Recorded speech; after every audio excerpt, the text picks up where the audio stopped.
5 minuto lang mo, misis. Oho. Julio, Sinong kasama niyo? si Itay at si Lirio. Andun kausap ang Hepe at si Luis. Julio, ba't nangyari to?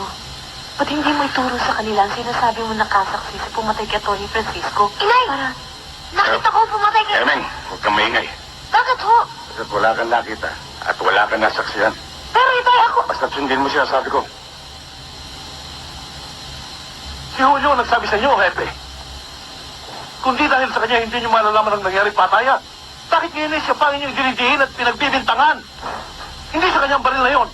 Ang isinumbong niya wala sapat na katibayan, Anselmo. Hindi gaya ng mga katibayan sinampal laban sa kanya. At sino nagdemanda sa anak ko? Ang mismong may-ari ng baril? Alam ng lahat kung kaninong baril yun ah. Hindi tayong hukuman para humatol, Anselmo. Kung talagang wala siyang kasalanan, lilitaw yun. Pues pagbutihin mo, Hepe. Dahil sino mong kasama sa sabuhatang ito, isasabit ko sa demanda, kahit na sino pa siya. Gawin mo. Walang pumipigil sa'yo.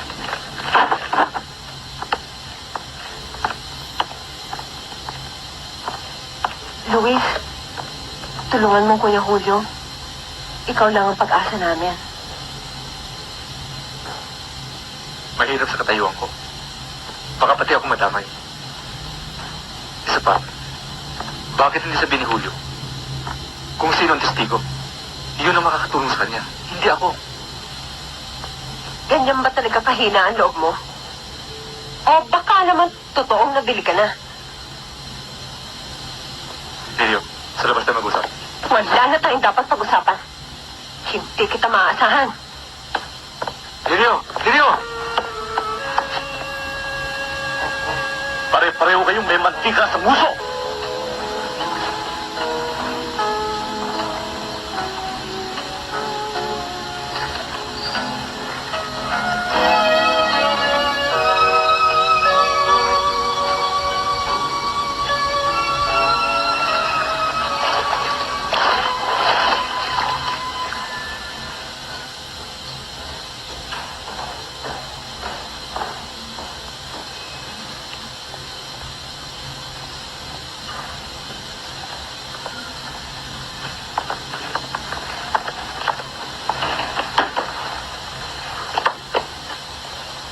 Talaga bang hindi mo pipirmahan? Bibigyan kita ng huling pagkakataon. Kung hindi, wawasakin ko yung mukha mong pinagmamalaki. Diyan ka magaling sa pananakot. Sa pagwasak sa mga bagay na ayaw mo. Para sa akin, hindi ka lalaki. Anong ibig sabihin ng mga alagang niya? Para takutin ako. Gaya ng ginawa niyo sa mga sakada. Kay Julio, ngayon ko lang naisip na ikaw ang may kagagawan sa lahat ng mga nangyaring patayan dito. Ang tanong kong sagutin mo, pipirma mo ba o hindi? Hindi. Ganon.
Uwi ka na yata.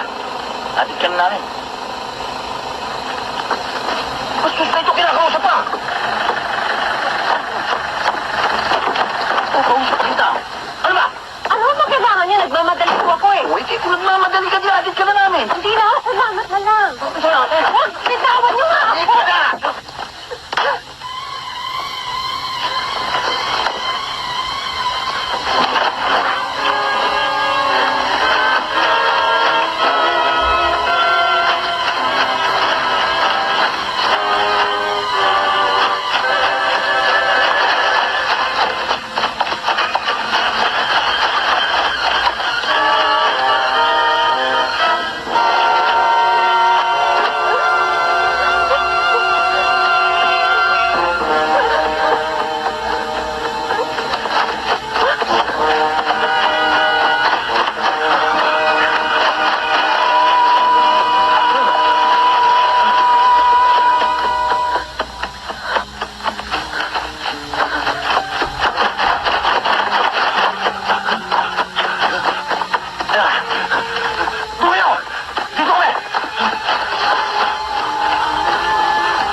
Ano?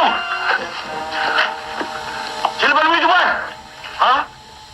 Silaban mo!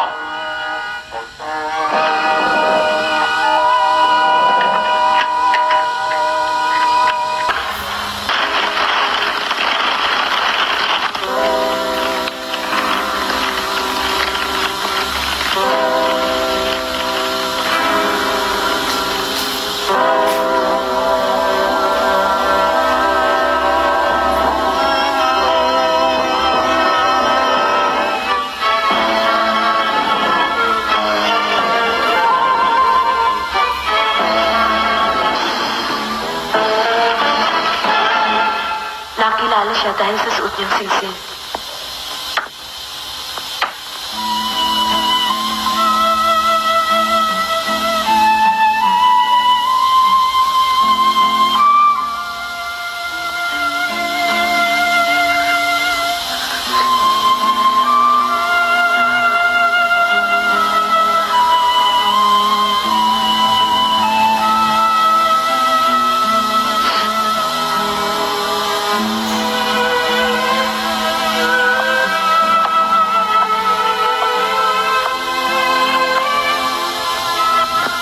Si Emeng, ang itay. Ang bata nasa bahay. May usapan kami ng itay na magkikita dito. Dapat kanina pa siya eh. Julio, kinakabahan ako. Pinaghihinalaan ng itay ang pangkat ni Ramiro.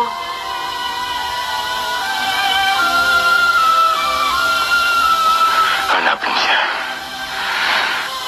Tumayo kayo rito at huwag kayo magkaksaya ng panahon. Bakit?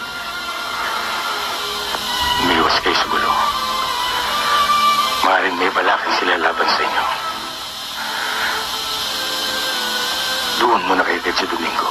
Pero paano ka? Hindi kita maiwan sa ganyang kalagayan. Huwag mo kailangan, Erlinda. Julio.